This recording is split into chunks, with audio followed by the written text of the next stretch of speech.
Allah Subhanahu wa taala. Kata Nabi dalam hadisnya, "Man shalla alayya sholatan sallallahu alaihi wasallam biha asyra." Siapa orang yang membaca sholawat 1 kali untukku, kata Nabi, maka Allah akan berikan rahmat 10 kali kebaikan. Halo, ingat ini ya. Man shalla alayya sholatan, kata Nabi. Man shalla sholatan alayya, man shalla alayya sholatan sallallahu alaihi biha asyra. Rawahu Muslim. Barang siapa yang membaca sholawat 1 kali untukku, kata Nabi sallallahu alaihi wasallam biha asyra, maka Allah akan memberikan rahmat 10 kali kebajikan. Tuh, 1 kali sholawat dibalas 10. Bagaimana sholawatnya? Allahumma sholli ala Muhammad wa ala ali Muhammad, atau Allahumma sholli ala sayyidina Muhammad wa ala ali sayyidina Muhammad. Itu kita baca. Bisa jadi sallallahu ala Muhammad sallallahu alaihi wasallam, ya, yang dikenal dengan salawat Jibril. Sallallahu ala Muhammad sallallahu alaihi wasallam, sallallahu ala Muhammad sallallahu alaihi wasallam. Itu. Tapi kita gak usah pakai, cukup sallallahu ala Muhammad sallallahu alaihi wasallam, sallallahu ala Muhammad sallallahu alaihi wasallam. Tuh, versi kedua. Atau bisa jadi ibu bacanya sallu ala nabi, sallu ala nabi, sallu ala nabi. Tinggal pilih yang mana yang ibu suka, yang mana yang enak di lidah kita. Yang penting di bulan Rabiul Awal ini kita berharap kepada Allah, kita mampu berzikir, kita mampu bersolawat, kita punya lisan, mudah-mudahan lisan kita terbiasa untuk mengucapkan solawat kepada baginda Rasulullah Muhammad sallallahu alaihi wasallam. Niat ya, insya 1 kali dibalas 10. Berarti sekarang jangan dibaca 1, kita baca 10, 10 kali 10 makin banyak. Kita baca 100 kali insya Allah. Mudah-mudahan kita mendapatkan pertolongan dari Nabi Muhammad sallallahu alaihi wasallam. Niatin daftar pulang, duduk dari habis zuhur ke asar itu sholawat. Dari habis asar ke maghrib sholawat lagi. Dari maghrib ke isya sholawat lagi. Dari isya nungguin subuh baca sholawat lagi. Kapan tidur ya? Kan bisa jadi bu kita nggak bisa tidur. Daripada nggak tidur, nggak bisa tidur, ya Allah kelamun, nggak ada anak ini. Baca sholawat. Kalau kita baca sholawat, insya Allah ada keberkahan, ada rahmah, ada inayah, ada ampunan, dan juga ada syafaatul uzma. Nyatin insya Allah. Kemudian hari ini saya akan menyampaikan satu hadis Rasulullah sallallahu alaihi wasallam. Bismillahirrahmanirrahim. Qala Nabi sallallahu alaihi wasallam, sayati zamanun ala ummati yafirruna minal ulama wal fuqaha fayabtalihimullahu bisalasi baliyati ulaha yarfa'ullahul barakah bin kasbihi wasaniyata yusallitullahu ta'ala alaihim sultanan zalima wasalisatu yakhrujuna minad dunya bighairi iman. Apa kata Nabi? Nabi sallallahu alaihi wasallam bersabda, akan datang suatu masa, akan datang nanti zamannya atas umatku. Mereka kabur, mereka lari, mereka mental dari majlis taklim. Ini sekarang udah banyak diajak ngaji, enggak mau ada reuni mulu tiap minggu. Minggu ini reuni TK. Kan ibu-ibu mah nggak TK, ternyata yang TK mah cucunya. Cucunya mau udah pada sekolah apa, dia masih reuni terus tuh nenek-neneknya. Dulu soalnya dia pada nganter. Lah cucunya udah SMA, neneknya masih reuni TK. Reuninya di mana? Di tukang bubur. Oh di tukang bubur emang itu yang pas, nggak pakai ngunyah masuk. Kalau nenek-nenek kalau reuni di tukang bakso takut. Ya gua lagi ya Allah, halus-halus emang begini udah pada hilang. Apalagi di tukang tukang yang hebat-hebat gak ada kayak rata-rata reuni nenek-nenek itu di tukang bubur. Ya. Diajak lagi ngaji bulan ini reuni SD. Bulan depannya lagi reuni SMP. Reuni mulu reuni. Ya memang boleh Bu, di usia senja kita dianjurkan banyak silaturahim supaya terhindar dari Alzheimer, ya, terhindar dari pikun. Kita udah pada tua itu suruh sering-sering ketemuan, biar kita senyum ada yang nimpalin, kita ngomong ada yang dengerin, orang ngomong kita dengerin, itu silaturahim. Jangan ini mah udah tua di dalam rumah terus, takut matahari. Takut ini, takut itu. Apalagi sekarang mulai ada cacat monyet. Monyet marah tuh. Ya Allah, dulu cacat apa dulu burung. Burung dijelekin. Burung lagi pada seger dimatiin. Karena monyet, dari mana itu monyet? Monyet buah-buah disalahin gitu kan ya. Nah sekarang udah mulai ada, belum lama COVID, subhanallah. Jadi ada orang yang takut sepanjang masa. Ternyata memang ada Qur'annya yang berbunyi walanabluwannakum bisyai'im minal khauf. Kata Allah, kami akan menguji kalian yang pertama dengan rasa takut. Takut miskin, diajak ngaji warung tutup. Sayang kan kalau sebulan 2 juta. Ya Allah 2 juta sebulan. Ada aja yang seperti itu. Takut ini, takut itu, termasuk takut kena penyakit. Jadi nggak mau ngaji di dalam rumah, terus tahu-tahu besok dia udah kelihatan jongkoknya. Karena di rumah kan jadi ada tembok lagi. Kalau kayak kita mah bukan tembok lagi, kita ada kerjaan, nggak ada udah-udahnya. Depan bersih, belakang kotor, piring dicuciin, cucian numpuk, cucian dicuci, dijemur, harus digosok. Kan begitu terus ya Bu ya. Itu aja muter kayak kemidi. Gak ada udahnya kapan mati? Kalau udah mati baru berhenti nyuci, termasuk berhenti ngaji. Ibu kalau udah mati jangan ngaji, kabur nanti. Jamaah yang ada pada kabur. Tapi kata Nabi, orang yang biasa ngaji, di ibu biasa ngaji di perkotaan yang bulanan, tiba-tiba besok lusa kapan itu Allah panggil kita meninggal dunia, setiap bulan ada pengajian di perkotaan ini, kita tetap ada paham. Amin. Makanya ngaji terus. Jadi nanti kalau kita udah meninggal juga terus, kalau di sini ada pengajian perkotaan berlangsung, kita nanti dapat transferan doa ke alam barzah. Dan kita bertanya, ya Rob, ya malaikat, ini angin segar dari mana? Kata malaikat, no, di bumi. Di Masjid Qurrata A'yun ada pengajian. Di dalamnya, di situ ada doa-doa yang terpanjatkan. Dan kamu pun kalau belum mati, mungkin kamu pasti lagi duduk ngaji di sana.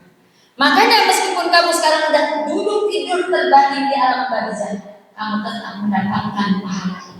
Amin ya Rabbal. Tuh, Qurrata A'yun satu, belum lagi ada pengajian di masjid sana, itu ikuti semua. Makanya setiap hari dapat terus angin segar. Kan pada dasarnya katanya kuburan itu sempit, gelap, sepi. Tapi kayaknya kuburan kita mah kelihatannya nanti gede, amin, luas. Makanya pas dapat panggilan diumumkan di masjid-masjid, inna lillahi wa inna ilaihi raji'un, pulang ibu Anu binti An. Insya Allah kuburan kita mah udah mengucapkan ahlan wa sahlan wa marhaban, Ya ahlal khair, selamat datang orang-orang yang baik. Lega langsung kuburan kita. Kita ngomong, tahu begini mah dari kemarin saya mati. Enak, gede, lega, luas, harum, gak pakai nyapu lagi. Coba sekarang makan kita kalau nggak nyapu terus rumah kita. Kalau nggak kita beres-beres rumah kita berantakan. Makanya ada yang hidupnya beres-beres rumah terus ada ngaji. Andainya belum nyuci. Ngaji yuk, andainya belum masak. Ayo bu ngaji kan. Ya Allah belum ini, belum itu. Tapi insya Allah kalau kita udah dapat hidayah mah mudah-mudahan ngaji menjadi cita-cita terbaik kita. Kapan ya ngaji? Saya pengen ngaji duduk. Kapan ngaji mah enak banget duduk, disiapin air, karpet udah digelari, makanan udah disiapin. Coba di rumah. Kalau pengen makan nyari dulu, pengen minum ngambil dulu. Di sini mah dia dianterin. Kan ini udah seperti apa katanya? Seperti taman surga, Raudhah min riyadil jinan. Masa surga kayak gini? Ini kelihatannya doang kayak gini, tapi di mata Allah Subhanahu. Orang yang duduk ngaji itu orang-orang yang mendapatkan panggilan, orang-orang pilihan. Amin ya Rabbal. Lalu apa kata Nabi? Orang nanti akan datang masa diajak ngaji nggak mau, benci sama ulama, benci sama guru, benci sama ahli fikih. Ahli fikih bilang begini dia marah, guru ngomong begini nasihatnya dia nggak menerima. Tapi apa kata Nabi di situ? Fayyabtalihimullahu bisalasi baliyatin, maka Allah akan turunkan 3 bala bencana. Tuh orang yang lari dari majelis taklim, benci sama guru, dapat 3 bencana. Alhamdulillah. Apa yang pertama kata Nabi? Ulaha yarfa'ullahul barakah min kasbi. Yang pertama Allah akan cabut keberkahan dari setiap usaha. Ya Allah, usaha mulu dari pagi sampai sore, dari sore sampai malam, dari malam sampai pagi lagi. Dari gelap sampai gelap, orang masih tidur, udah berangkat, orang udah tidur, dia baru pulang. Tapi gak ada keberkahan dalam urusan rezeki. Yang ada keluh kesah. Keluar pakai koyo, keluar pakai koyo. Orang minta uang maulid dia udah mengeluh. Panitia tinggal mintain uang, goyang usaha capek. Ini ada peringatan maulid, ada yang udah sekarang meriah. Dipintain apa? Besek. Meriam kenapa mikirin duit sekian coba. Itu orang yang dicabut berkahnya. Tapi model kita mah alhamdulillah ya, giliran ngaji kita ngaji, giliran tidur kita tidur, giliran usaha kita usaha. Giliran dipintain uang ini uang itu, alhamdulillah ikut terus. Kemarin santunan yatim keluar, 17-an keluar. Sekarang maulid, ayo siapa tahu? Insyaallah udah ada rezekinya. Amin ya Rabbal. Tapi enggak semua begitu. Ada yang dipintain ngasih juga, ngomong juga, ini ngata-ngatain, tapi ngasih enggak. Ini yang ngejak mepet panitia. Tapi karena paling depan datangnya. Anak diajak, ini diajak, pemahaman diajak. Yang kan nyampe rumah dihitung itu banyak juga ini. Sampai ngangetin besok pagi. Ada yang begitu ya Bu ya. Masya Allah, kita melihat mudah-mudahan lihatin ada kisahnya. Suatu masa di zaman Rasulullah Shallallahu Alaihi Wasallam belum dilahirkan, Abu Jahal, siapa tuh Abu Jahal? Pamannya Nabi yang namanya termaktub dalam Al-Quran surat Al-Lahab, Abu Lahab. Kata Abu Lahab, hai Suwaibah. Suwaibah itu salah satu budaknya Abu Lahab. Hai Suwaibah, kamu lihat di sana, rumah Siti Aminah ada apa? Terang benderang, terang bagaikan siang hari. Padahal waktu itu masih subuh. Senin Fajar kan Nabi Muhammad dilahirkan. Suwaibah disuruh diperintah oleh Abu Lahab, lihat rumah Siti Aminah kelihatan dari sini bagaikan matahari, bagaikan terang. Akhirnya Suwaibah pergi. Lalu dia lihat di sana ada seorang laki-laki yang baru dilahirkan oleh Siti Aminah, yaitu Sayyid Rasulullah Sallallahu Alaihi Wasallam, Nabi Muhammad. Akhirnya Suwaibah pulang lagi, balik lagi ke kerajaannya, ketuannya. Ada apa Suwaibah? Suwaibah ngomong, Siti Aminah melahirkan laki-laki. Kata Abu Lahab saat itu, dia sangat bangga dan girang karena dia punya keponakan baru, seorang laki-laki yang tampan. Itu girang doang. Akhirnya Suwaibah ada saat itu saking dia girangnya, engkau aku bebaskan dari budak. Sekarang engkau menjadi abdi, sekarang engkau menjadi orang biasa seperti kamu. Tuh, Suwaibah gara-gara kelahiran Nabi dibebaskan jadi budak. Sama siapa? Sama Abu Lahab. Siapa Abu Lahab itu? Paman Nabi Muhammad Sallallahu Alaihi Wasallam. Lalu apa efeknya? Karena girangnya atas lahirnya Nabi Muhammad Sallallahu Alaihi Wasallam, kata Allah, setiap hari Senin Abu Lahab dibebasin dari siksa. Cuman girang doang. Bagaimana kayak kita? Insya Allah mudah-mudahan besok kita disuruh dipintain ini kita keluarin, dipintain ini kita keluarin. Insya Allah ya Bu ya. Yang penting mah ikhlas minta sama Allah biar ada rezekinya.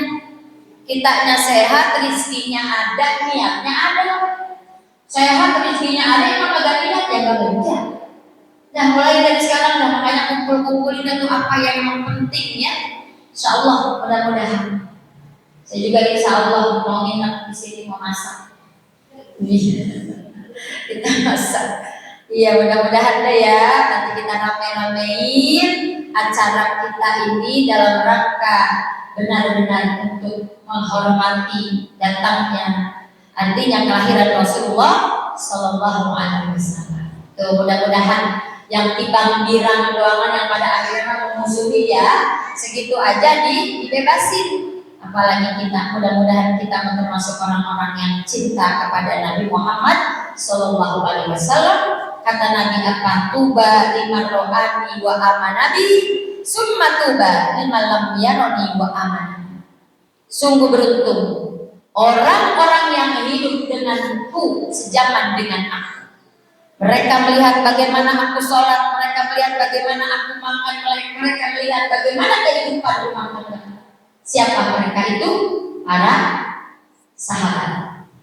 Orang yang hidup dengan Nabi disebut sahabat.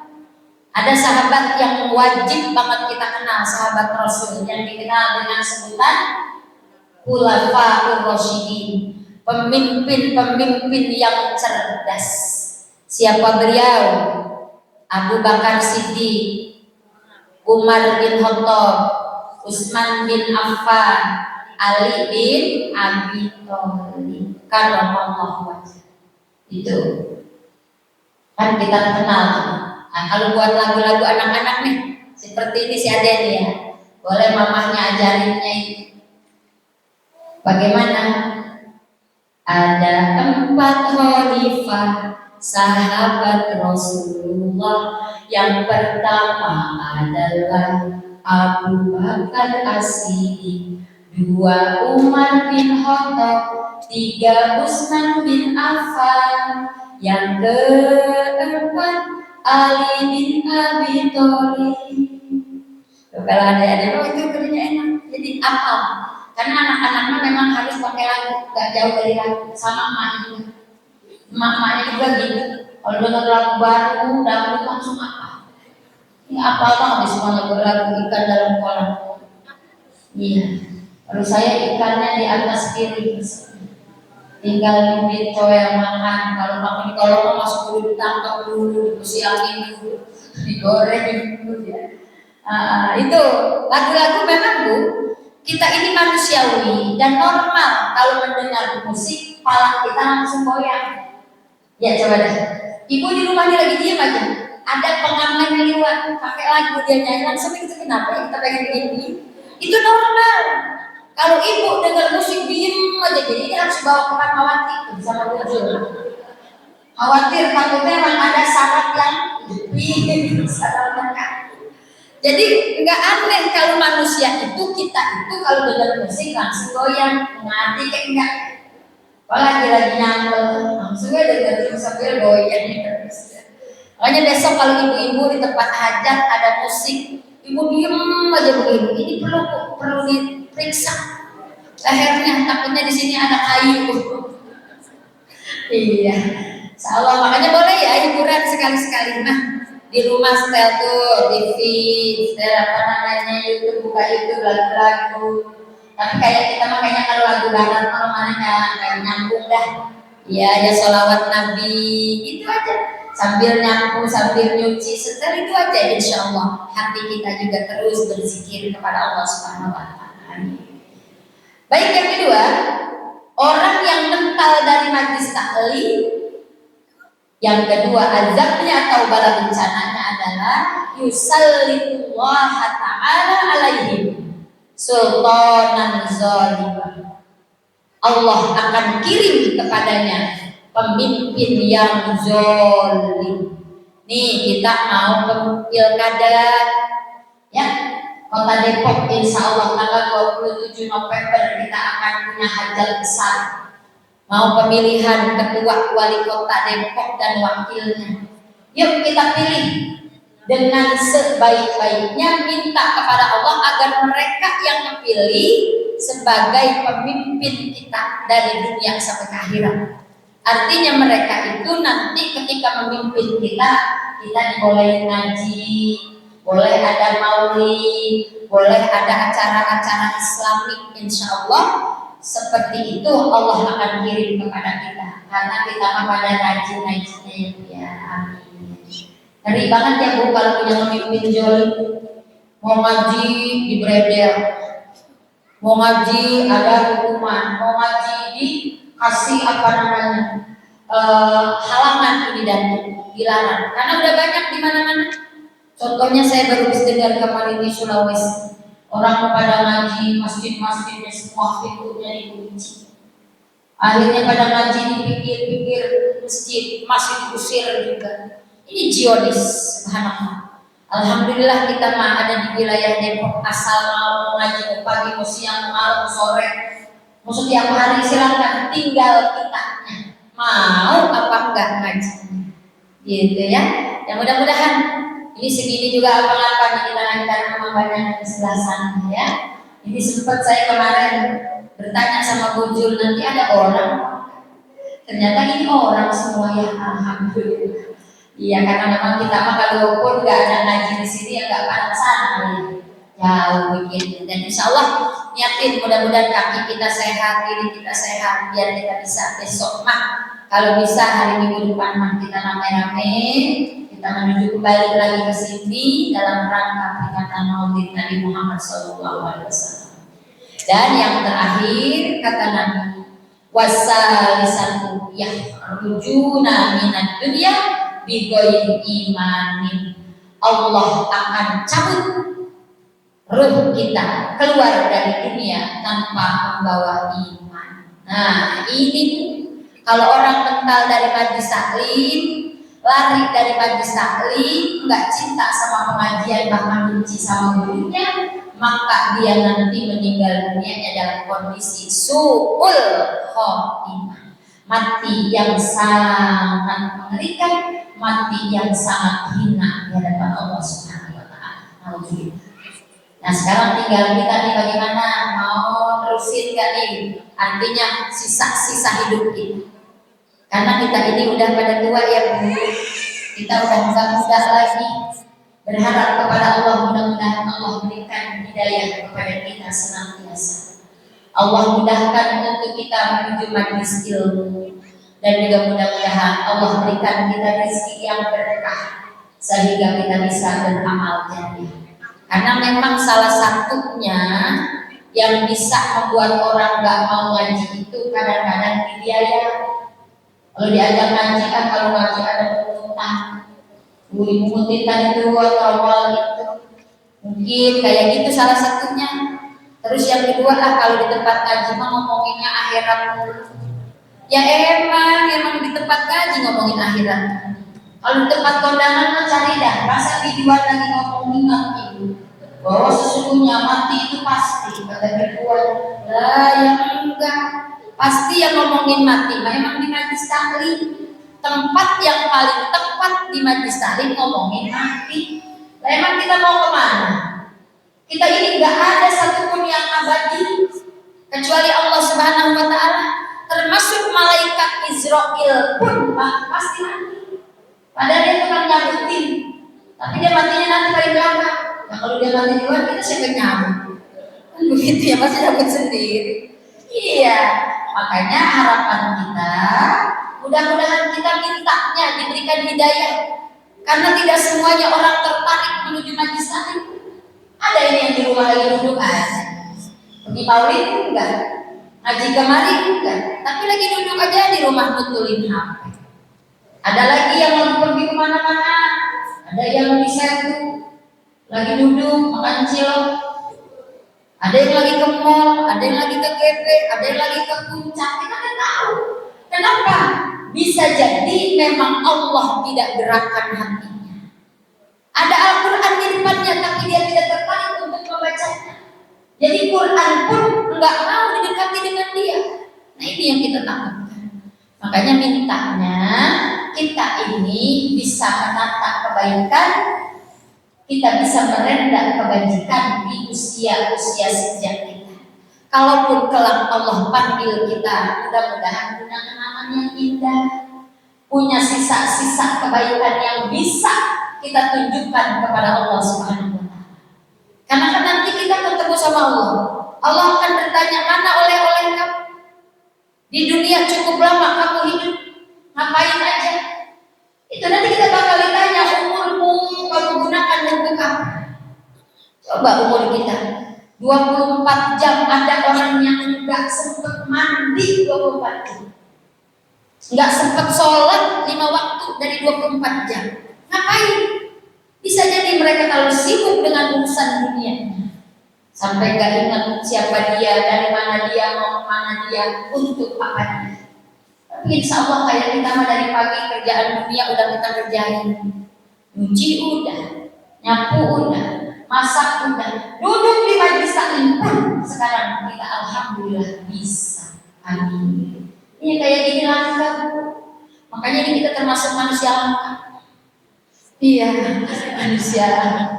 Biasanya yang langka memang sedikit, jadi gak aneh. Kujibatin Nabi sahabat, coba kalau urusan film, urusan dangdut, mah orang dan gak pada nyampe. Kalau ngaji mah apa di woro-woro nggak pada datang.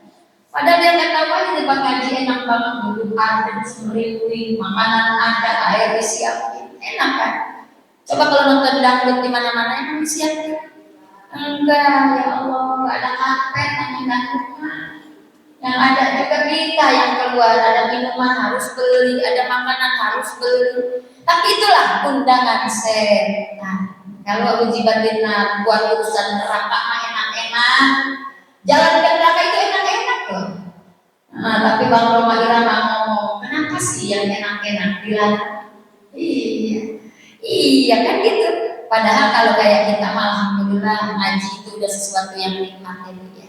Kita rindukan kapan ngaji gitu kan ya. Sekarang alhamdulillah majlis taklim Al-Istiqomah juga saya lihatin jamaah nambah ya. Semakin hari dari minggu ke minggu semakin banyak. Bukan apa-apa Bu, buat kita, lingkungan kita dan diri kita, karena kita bakal dihisab oleh Allah Subhanahu wa taala. Umurmu, ilmu yang kamu cari, yang kamu dapatkan, kamu amalin apa enggak? Nih, yang amalin apa enggak? Nih tadi man sholat alayya sholatan. Siapa yang membaca sholawat 1 kali, sallallahu alaihi wasallam biha asyra, Allah akan memberikan 10 kali kebaikan. Kalau kita amalin nanti kita jawab, ilmu yang saya dapatkan saya amalkan ya. Baca ya sholawat ya. Minimal berapa minimal sehari maunya ya? 100 ya, alhamdulillah. 100 dulu dah kita mah ya. jangan ribuan dah, ngomongnya ratusan deh dulu. Ratusan juga anak-anak suka kelupaan. Iya, nah itu ilmu nih Bu, ilmu nanti kita bakal ditanya. Kemudian kita punya harta juga, harta kita bakal ditanya. Dari mana kamu dapatkan? Kemudian untuk apa? Dan dikemanain itu harta? Jadi kan kalau kita bisa jawab, saya boleh dapat, boleh kerja keras, keluar keringat getih. Ada lagi yang dapat dari suami, ada lagi yang dapat dari anak, dapat dari mantu. Alhamdulillah, walaupun cuma 1.000 2.000 ada yang keluar fisabilillah. Ini tadi keluar ini milik kita, yang di dompet belum tentu jadi milik kita. Merah-merah, biru-biru itu di dompet, itu belum tentu jadi milik kita. Bisa jadi nanti pas kita pulang ada tetangga lagi duduk nungguin kita. Mau ngapain Bu? Mau pinjam dulu. Udah pinjam kagak diganti-ganti. Kita mah lagi irit-irit. Pengen makan yang enakan dikit juga diirit-irit gitu dibilang dong. Orang datang pinjam enak, pas kita tagih malah ngasih. Sedekah mah sedikit, ngasih orang belum tentu ikhlas kan. Tuh ya, tapi uang yang kita keluarkan tadi yang coklat-coklat itulah yang jadi milik kita. Yang abu-abu, makanya ibu kalau ditanya, ibu banyak enggak? Alhamdulillah banyak, di ATM ada di ini ada di. Itu bukan uang kita, tapi uang kita yang tadi mutlak dikeluarkan 2.000, itulah milik kita. Dan berarti insya Allah kita menjadi orang-orang yang mendapatkan hidayah, inayah, kemudian berkah dari Allah Subhanahu wa Ta'ala. Dan mudah-mudahan kita semuanya juga sehat, karena kalau sehat mah enak ya Bu.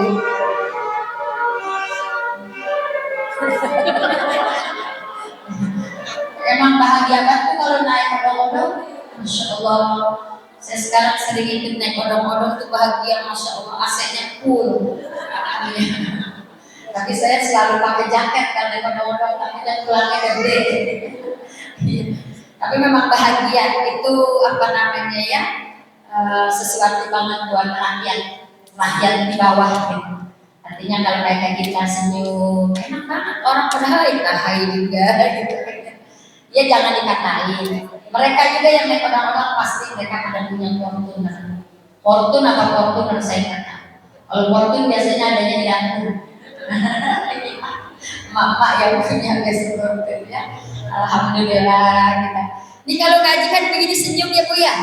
Senyum juga ada temennya ya senyum. Kalau di rumah ibu senyum ngadepin ember, ngadepin bak, ngadepin gosokan. Ada yang pulang pengen banget pulang, sebentar pulang lagi.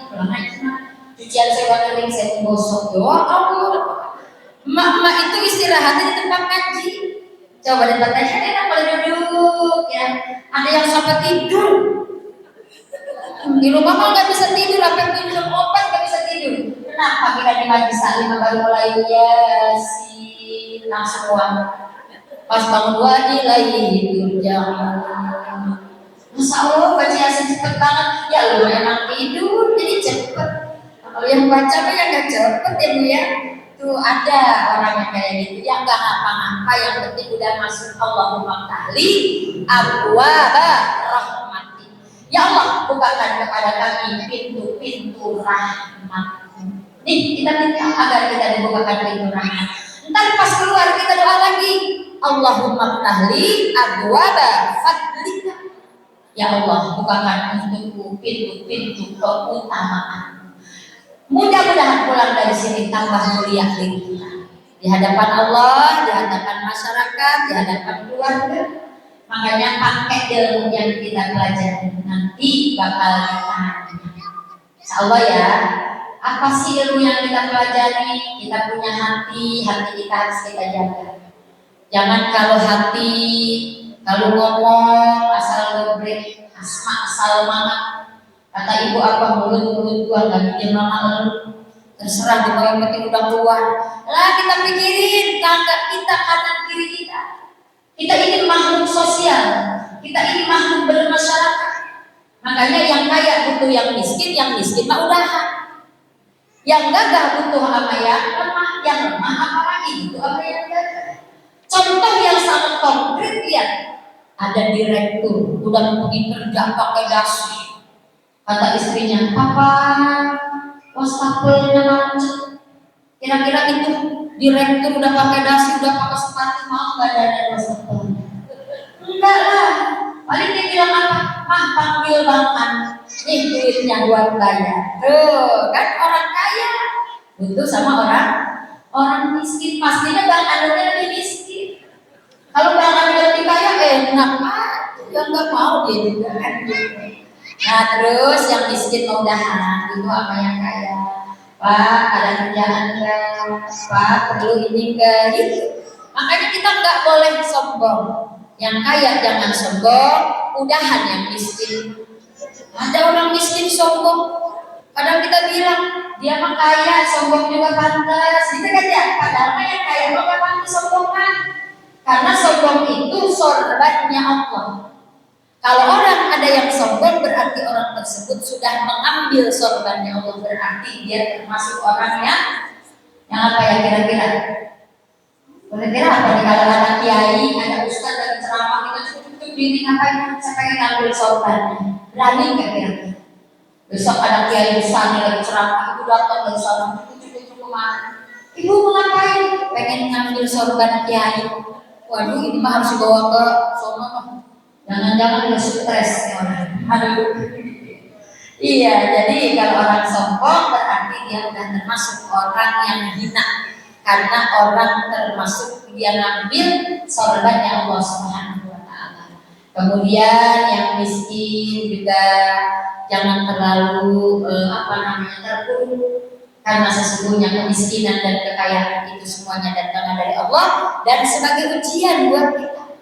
Yang kaya diuji dengan harta.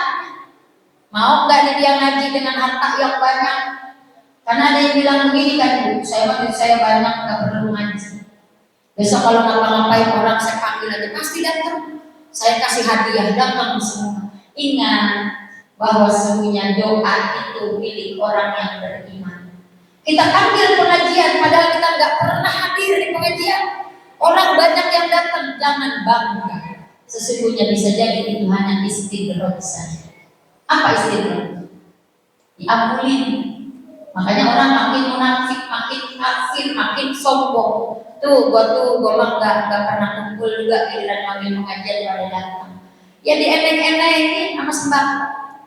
Ayo yang datang ke rumah saya kasih sembako, dikasih duit, orang pada datang. Tapi doanya belum tentu diijabah sama Allah. Bisa jadi doa itu nanti larinya dan balik kepada kita yang datang. Jadi jangan bangga ya. Orang mah datang juga cuma ngejar sembako. Belum tentu doanya mah ikhlas karena Allah. Ingat itu. Dan buat kita sekalian, kita cari ilmu sebanyak-banyaknya supaya amal kita diterima. Karena beramal tanpa ilmu mardudatun la tuqbal. Ibu sholat duha tapi tanpa ilmu tentang sholat duha tidak diterima. Pagi-pagi sholat duha 2 salam 3 salam bahkan sampai 6 salam 12 rakaat. Tapi ditanya ibu sholat apa, mama sholat apa, suami ibu nanya, nggak tahu, saya mau sholat aja ngikutin tetangga saya kalau jam segini kan sholat, ibu aku kalau jam segini tuh lagi jebrek tenang aku sholat apa. Nah ini karena gak ada ilmunya ditolak mardudat. Tapi kalau kita sholat 2 rakaat pun insya Allah diterima karena kita tahu duha itu bagian daripada sedekah badan. Ya, ingat kita punya badan, kita pakai kerja dari pagi sampai sore. Kita punya kaki, kita ajak jalan mundar mandir warawiri, ajak ijik bisa. Kita punya mata kita bisa memandang yang bagus, yang jelek, yang enak dipandang. Kita punya mulut kita bisa pakai untuk makan yang enak, yang gak enak. Tapi kalau kita nggak pernah duha, kata badan kita, kamu sudah jolim sama dia. Pakai lagi tuh, tambahin duhanya, insya Allah. Kalau lagi ada waktu, jangan 2 rakaat, tapi tambahin, tapi jangan 3 rakaat. Nggak ada 3 rakaat. Iya, tambahin 2 rakaat jadi 4. Enak nih kayaknya, masih enak. Tambahin 2 rakaat lagi. Dari jam 9 sampai Johor insya Allah banyak. Amin.